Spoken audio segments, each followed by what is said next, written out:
Hey guys, Looted Host here with another um, Total War stream. I got Thrones of Britannia a few days ago. I think on the 29th. So I guess it's been 4 or 5 days. And yeah, I just wanted to talk about it. I just started a campaign. I think I started this campaign 2 days ago. Basically, I started as West Seax. I like to start as the faction that the game revolves around with new campaigns. I was gonna do a different um, faction, but what ended up happening was I didn't understand the game enough, so I thought maybe just start with West CX and then work around with different factions. So, actually, I'm gonna come out with a campaign. Just give me a second, because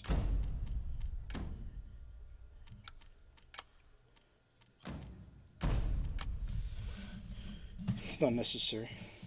Basically, at a first glance, I basically paid I think $12 for the game. On release, I think it was 47 Canadian. So I got like a 75% discount. Since it's been out for like 3 years, obviously nobody really plays it that much. Or if they play it, they play single player. Let me just go over to multi. And there's nobody here. But on the list, you can see a handful of people. Yeah, nobody's playing any games. I have not seen a single game since I've gotten this game. Like a single multiplayer game available. So let's just talk about the game. So Thrones of Britannia is set around 878 AD. So it's basically when around the time of the heathen army basically settling on Britain. And by this time, Alfred the Great is trying to reconquer or unite all of Britannia, which would mean that he would have to defeat the Welsh, the Gales, and of course the Vikings. So around this time, it's kind of like the successor of Age of Charlemagne in Attila.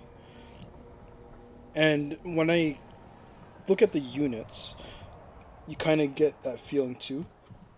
Because let me just bring up the it was, I think it's Merce.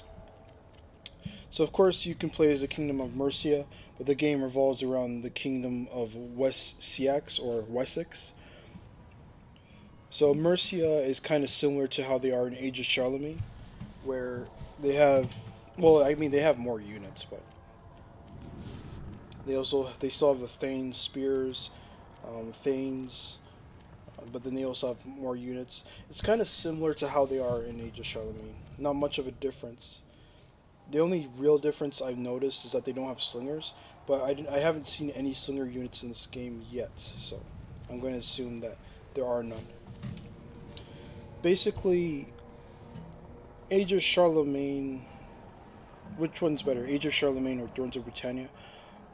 I'd argue that Age of Charlemagne is better if you're more experienced with Total War, but Thrones of Britannia is very streamlined, which is a good thing if you're just getting into Total War. But for people like me, a lot of the things seem a bit off. They changed how the health system works. No unit has health, so it's kind of like with Shogun 2, where your armor acts as your defense against like missiles and whatever, and then it acts like something like health in a way. I guess it indirectly affects health, but yeah, I was playing a custom battle just to get a feel of the units because there are no historical battles, and then like I was using some archers and they were taking out other units pretty quickly, and I was trying to figure out why, and then I realized that there's no health. So that's actually pretty interesting in my opinion.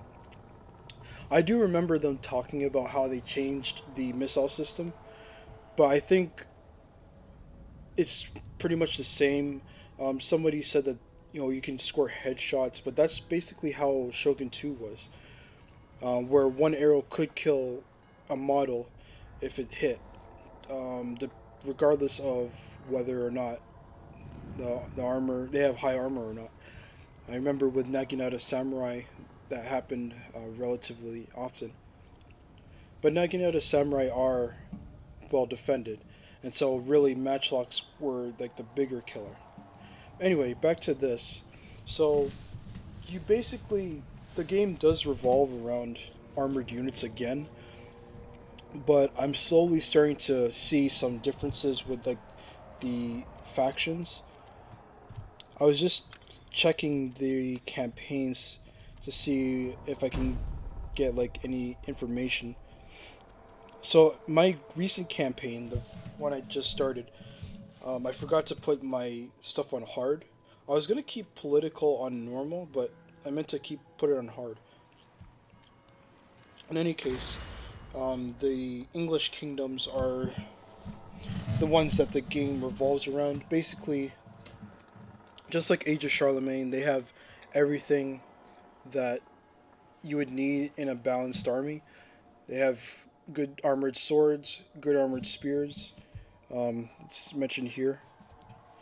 It also says they have impressive late game cav. England wasn't known for their cavalry up until the Normans, so it's.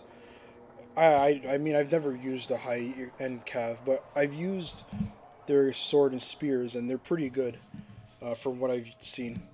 But then again, a lot of the other units, their armored units are fairly good too. I think what makes the English different is that they have more. Like with Mercia, for example, they have just so many that it's pretty good to have a good amount, but at the same time, you don't want to have too many like the Seleucids where their entire roster is like a bunch of flavor units and units that you probably would never use. Anyway, so the English are basically how they are in Age of Charlemagne. Mercia is basically the same except no slingers. You have good spears, good swords. The Franks in Age of Charlemagne, of course, were the most balanced faction. I think um, every other faction just had more attack. No faction had more defense than the armored swords of Asturias and the Franks. But anyway, moving on to the Welsh, I'm still trying to understand them, but it seems that the Welsh are more cavalry oriented, and because of that, well, actually, if you look at if Gwyned's faction feature, it says that they have very strong spearmen, and I've noticed that in a battle I was doing, but it could be that they have good cav as well. I have to check them out. For the glory of the Cymry! Yeah, the Stratcled have good cavalry. So it seems to differ, but it seems like the Welsh are the ones that are the more offensive ones in the game. But I have to like look at the Vikings and see how they work. Because if I'm correct, lore-wise, the Vikings should probably have the best offense, and the English should have the best defense, with the Welsh and Gaels having like certain specialities about them. For the glory of the Gaels.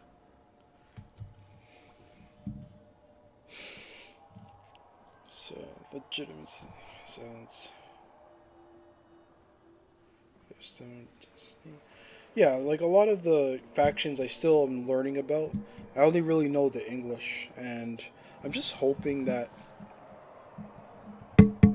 it's not like a complete clone of Age of Charlemagne where everybody's just different from the main faction, but they can never match up to them in if you're talking about balance. Our bravery is legendary.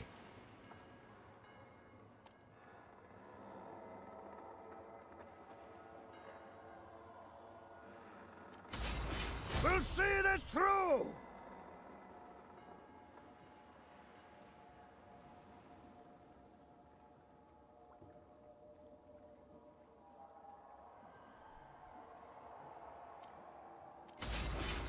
Enemy blood will flow!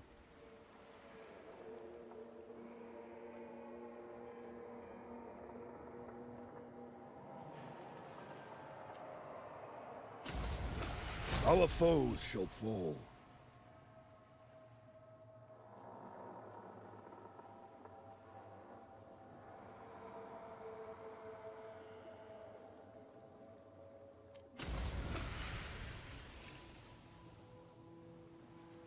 We'll see this through.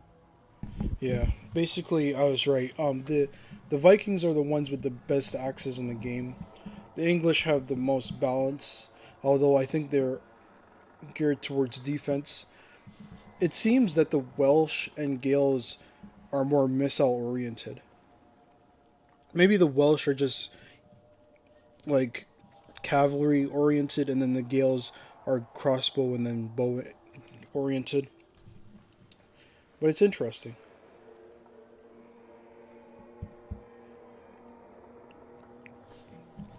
In any case, let's go back into.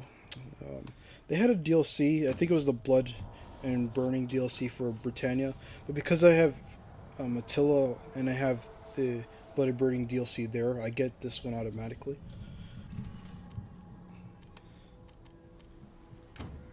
There's really nobody. There's not much to talk about it. Is Thrones of Britannia worth it? I don't think it is if you're used to Total War. It could be worth it if you've played other Total War games and you want a new one. Because the last Total War game I bought was Attila.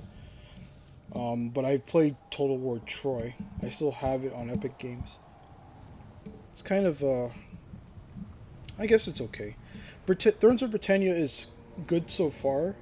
I'm having fun with it. The streamlined stuff, like it's streamlined. Like a lot of the campaign mechanisms are gone. They added a few new ones, like the settlement things. Actually, I think those were part of Warhammer, and they just added them to this game. They did add a few new things, like the bonuses that you get from certain things. The decrees, I think, are new, but again, it could be something from Warhammer. I think the game is worth buying if you want like single player experience. If you're doing it for multiplayer, absolutely not, because nobody really plays anymore. So you'd have to have friends that also have the game to play with, which I do not. So yeah, basically that's really all I have to say about Thrones of Britannia, because it's not like this really great game. I just bought it because I've been planning to buy it. I told myself that I'd get it when it's 75% off, and it finally was, so I bought it. I'm planning on doing the same thing with the Warhammer series. I'm waiting for them to all be 75% off, so I have another 3 years for Warhammer 3. But what I might do is I might buy Warhammer 1 and 2, just because I did wait. But I might not, who knows. So yeah, I just wanted to do a quick overview of my thoughts on that. Let me just move over to Shogun 2.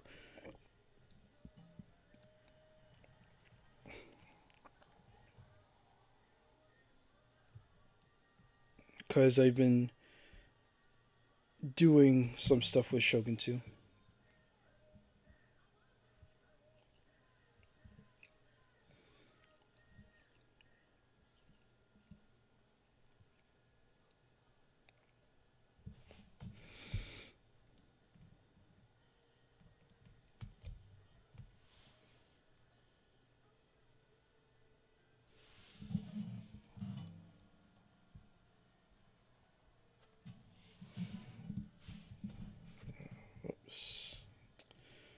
Forgot to change.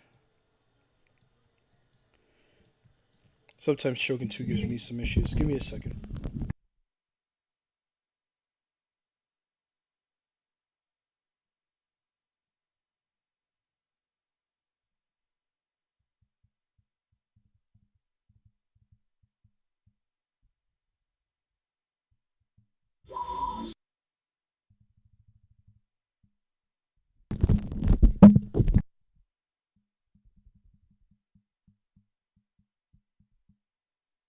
Sega.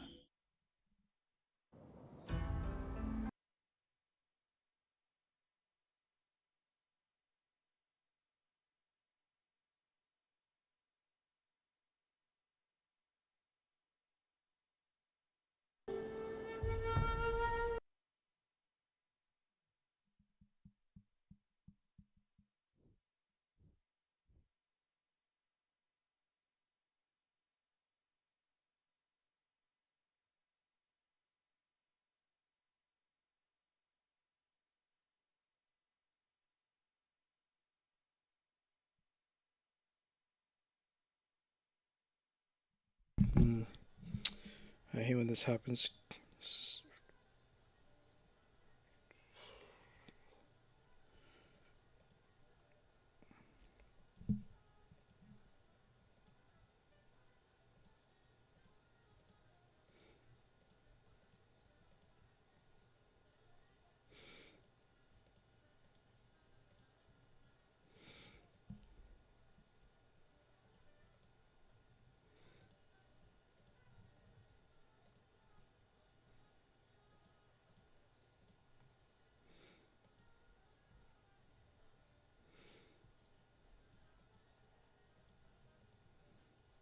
There we go.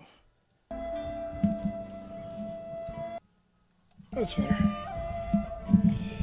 Yeah, so basically,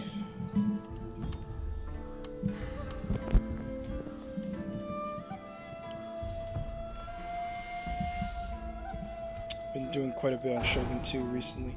I prestige for the first time in I think 4 or 5 years. Let me just turn off the music.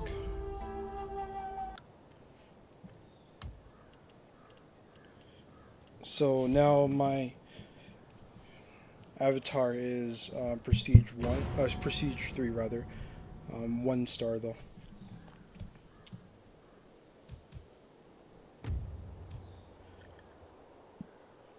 I've never really fully conquered the map.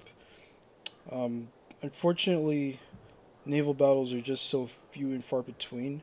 There's not like a lot of people that play the game, but when you find somebody, it's good. I'm not gonna bother trying to find one now. Just been doing some stuff in between. But I've been running into this problem with Shogun 2, like, and I'll explain it with this video or this replay I have.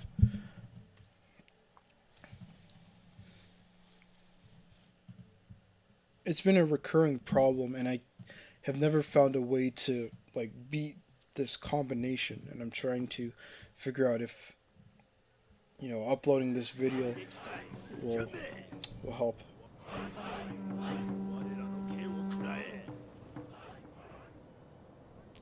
Maybe it wasn't this one. I did lose this match, but basically, yeah, it might be this one. Basically, this guy has cavalry superiority, stronger cav than me, and what ends up happening is he's part of a bow specialism clan, so he can, he specializes at fighting at range. Me, I'm part of a sword specialism clan, so what ends up happening is, as long as he can keep me out of range, I can, you know, he can constantly beat me with his units. So basically, I was trying to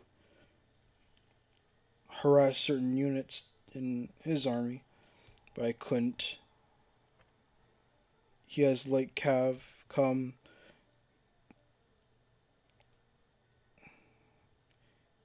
He's trying to attack my units. I think I only used Boa Shigeru, but these were experienced ones.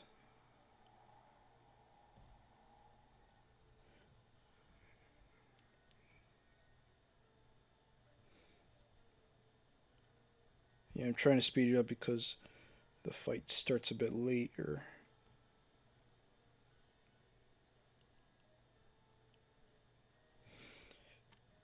But I don't know if you guys noticed.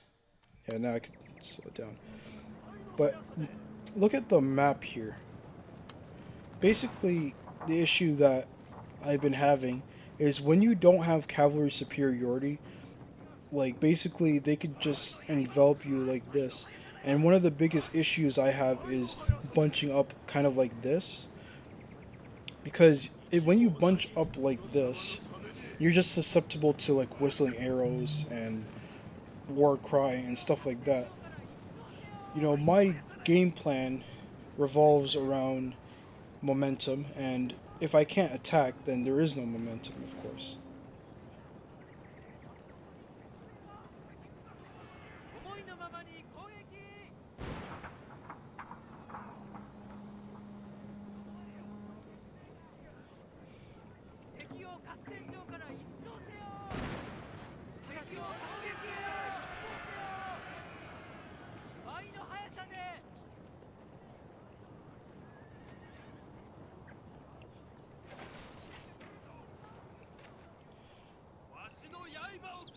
So yeah, basically a problem I've been having is what happens when they spread out like this?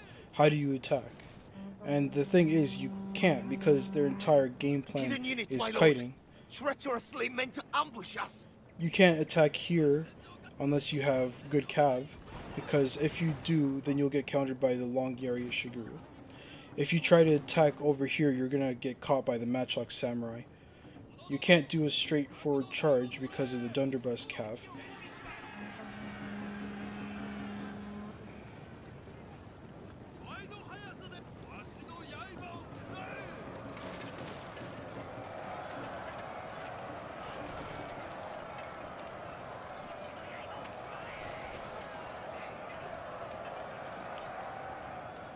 I do, however, like the use of attendants in his army, because I basically couldn't do anything.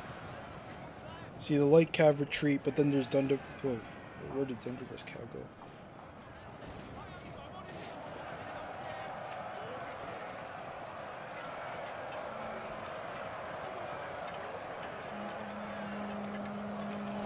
Our general is in grave danger, my lord.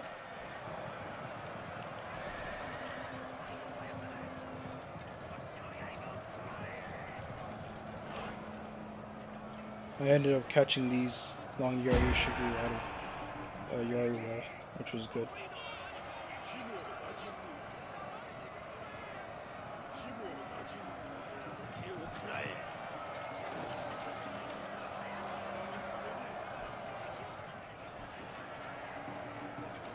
I tried to hit these Yari Shigeru in the back, but one of my units ended up routing, so I didn't really do anything.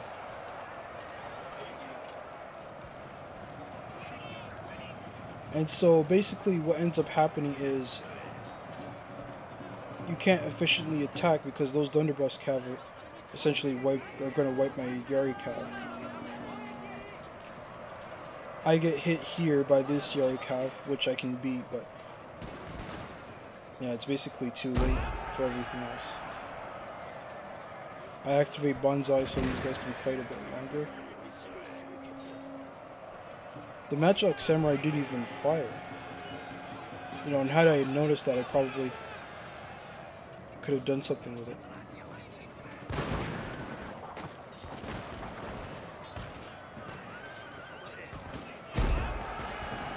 Our men are running. I hadn't even noticed that they didn't fire. I think I was paying attention somewhere else, but yeah.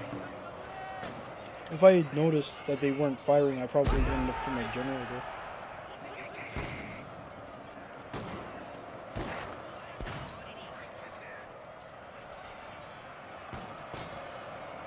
But yeah, basically I think I'm very traditional with how I fight, and it Our shows. general has been injured, my lord.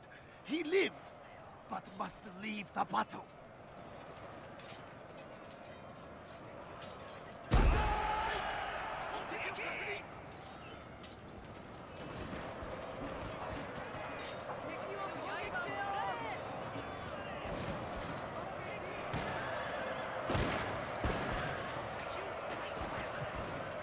Yeah, he only had 2 units in Yarwa.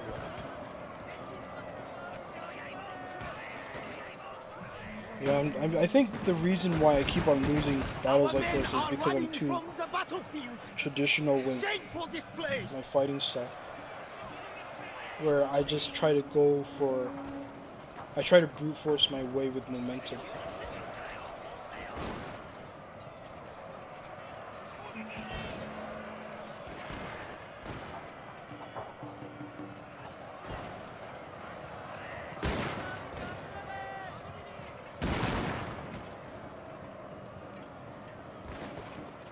Our men are running from the battlefield.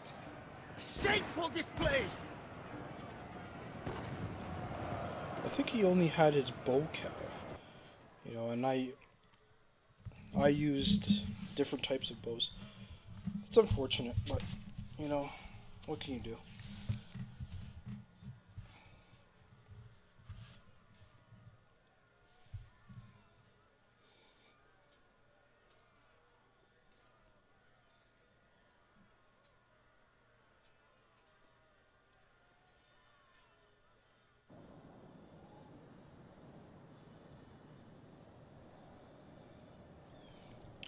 So yeah, basically, you know, that hurt, but what can you do?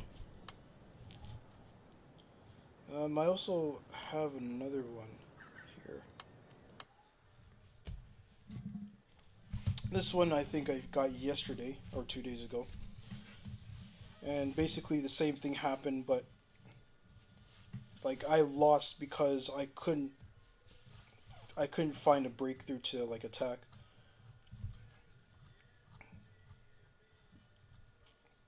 So, before this battle starts, basically this guy had Shinobi Informer, so he knew I was going to go for the dojo over here, which was the sword dojo. So he positioned himself to counter that because it was on his side. So my initial thought was, okay, I'm going up against Daikyu Samurai with 200 range, you know, maybe... Because these guys do have more damage, so they can hurt Samurai more than bow Samurai can. However, they're not, like, they're good when going up against bow warrior monks, just because they have armor, but, you know, I think they still lose. In any case, he brings them here, and then he also has Matchlock Ishiguro. The problem with Matchlock Ishiguro is that even though they are not like the best unit, Matchlock unit to bring, like they still can hurt pretty much. So I actually stopped here because I was thinking he was gonna come and intercept me on the thing, but he was actually just trying to stop me from getting the sword dojo, and I realized that too late. So by the time he set up here, I couldn't basically go past here. And the reason why I didn't just charge straight ahead is because I didn't have any swords. So he decides to push up, but he sees that my Yari Shiguru are trying to go across. I have a unit of Naginata Samurai here. Yeah, and then blocks it off. My bow Samurai don't stand a chance against the Daikyu Samurai. So, yeah, I realized that I was in a really bad situation. He beats the bow Samurai. He then goes after the Yari Shiguru. He actually hits my light cav, and I didn't even notice that they were in range. He goes after my Naginata Samurai. Grave danger, my lord. And I'm in a bad position because I can't attack because I have no swords. If I had one of my experienced sword units, I could have went after this Yari Shiguru forced him to go into shield wall, and then, sorry, to Yari wall, and then attacked the Yari Shiguru here on the side, because he had a unit of Naginata attendants over there. But because I didn't, what ended up happening was I tried to Our attack men are the running Yari from the Shiguru, battlefield! but couldn't even make it. Shameful display! And then yeah, basically I'm in a situation where this one unit is essentially beating me. These guys didn't do anything. I try to get my Naginata Samurai here on the side. I decide to attack on the side here because I'm assuming he's going to go for my Naginata Samurai. I finally am able to fight the Daikyu Samurai. By this point, all he has to do is maneuver his men so that he can just fire on any cav I have here. So he basically has a good defense because I can't attack. Then he's gonna go after my general, which makes sense. I tried to go after his Daikyu Samurai, but then I get intercepted by the sword attendants.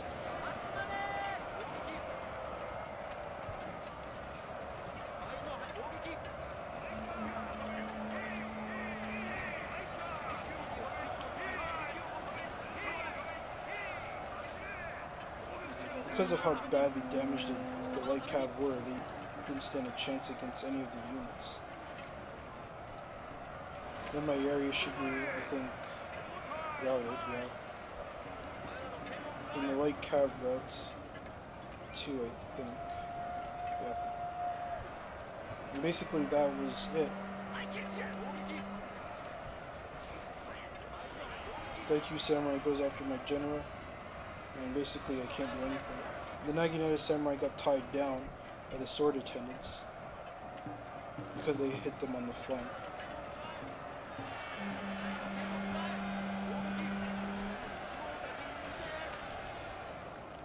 But it's also a perfect example of why having good cavalry is necessary when you're dealing with ranged units like this.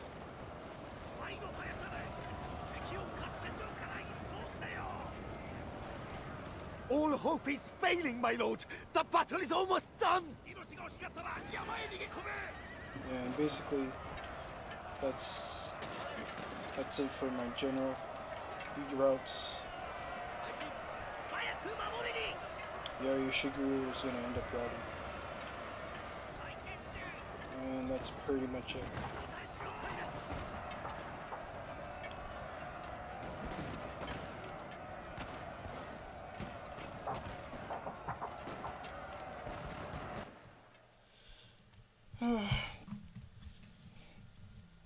You know, I'm more of an offense type of person, and I think what ended up messing me over was the fact that I couldn't cross the river and stop the Daikyu Samurai. I think if I had actually found a way to stop them, I probably could have won that, because even with my worst spearmen, all I had was Naginata Samurai, which could have dealt with all of their units, but that's not how life works all the time. So yeah, basically guys, that's it. That's all I wanted to show you for now. I'm going to be playing Shogun 2 off stream, and hopefully I can get some more replays and then upload them. So until then, thanks so much for watching, and I'll see you guys next time. Bye guys.